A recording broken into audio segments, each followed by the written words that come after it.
వాళ్ళు ప్రచారం చేసే ఇంకో బోగస్ రిపోర్ట్ చూద్దామా? రైతంటే బాబుకు ప్రేమట,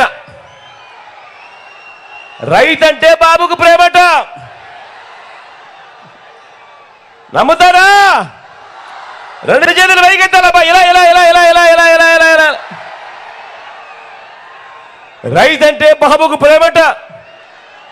ఇప్పుడు గతంలో ఏమీ చెయ్యని బాబు రైతుకు ఎక్కువ మేలు చేస్తాడట. ఇది వాళ్ళు ఎల్లో మీడియా చంద్రబాబు నాయుడు గారు మళ్ళీ కొత్తగా చెప్తా ఉన్న మాటలు. 3 సార్లు ముఖ్యమంత్రిగా చంద్రబాబు నాయుడు గారు పరిపాలన చేశారు.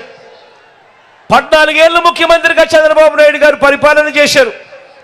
నేను అడుగుతా ఉన్నాను, మీ అందరి సమక్షంలో వాళ్ళని అడుగుతా ఉన్నాను, రైతుకు అయ్యా చంద్రబాబు, రైతుకు నువ్వు ఏం చేశావు అని అడుగుతా ఉన్నాను ఇదే సభాముఖంగా.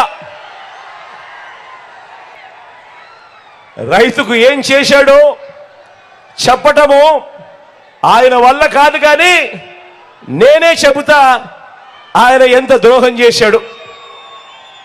చెప్పాలా? చెప్పాలా?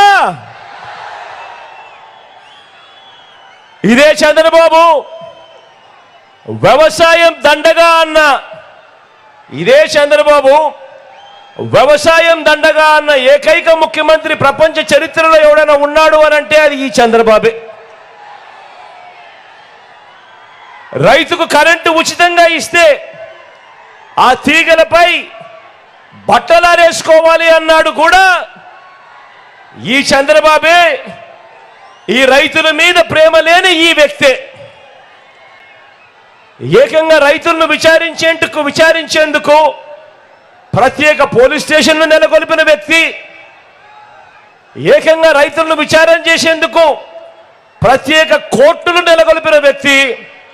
ఎవరైనా కూడా ఈ భారతదేశ చరిత్రలో ఎవడైనా ముఖ్యమంత్రి ఉన్నాడు అని అంటే అది కేవలం ఈ ఒక్క నారా చంద్రబాబు నాయుడు గారే. ఇది చంద్రబాబు నాయుడు గారికి రైతుల మీద ఉన్న ప్రేమ. సరే ఇదంతా గతం, సరే ఇదంతా గతం. మీ అందరికీ బాగా గుర్తు ఉండే ఉంటుంది కదా.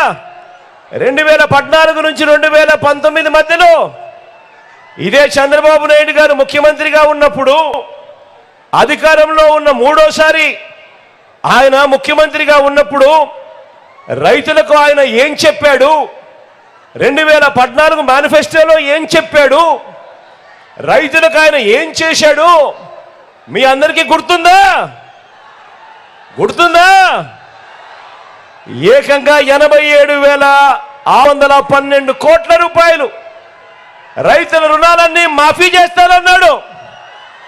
చేశాడా? చేశాడా?